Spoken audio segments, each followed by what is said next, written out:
భారతదేశంలో సినిమా ఇండస్ట్రీలో richest person ఎవరు అంటే శోభన్ బాబు. ఎందుకనంటే ఈ బిజినెస్ సంబంధించింది ఇట్లా పోయిన తర్వాత డబ్బులని పోయిన తర్వాత తెలియచెప్పాయి. సార్ మీరు చెప్పినట్టు అయిందండి, డబ్బులని పోయినాయండి బిజినెస్లో అన్న. నేను ఒక సిద్ధాంతం నమ్ముతున్నాను, నీకు చెప్తాను, నచ్చితే నువ్వు కూడా అది ఫాలో. ఏంటండి అన్న, ఈ ప్రపంచంలో 3 వంతుల సముద్రం, ఒక్కొంతే నేల.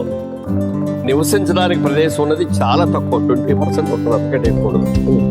ఈ 20%కి సంవత్సరం జనాభా విపరీతంగా పెరిగిపోతున్నారు ప్రపంచం మొత్తం మీద. మన దేశమే కాదు, అన్ని చోట్ల. రాబోయే రోజుల్లో జనం విపరీతంగా పెరిగిపోయి సైట్స్ తగ్గిపోతుంది.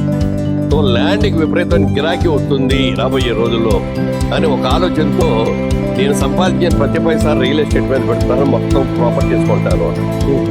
ఇలా బిజినెస్ చేస్తే బాగుంటుందని ఆయన ప్రతి రూపాయి ల్యాండ్స్ మీద పెట్టారు. అంటే ఆ రోజు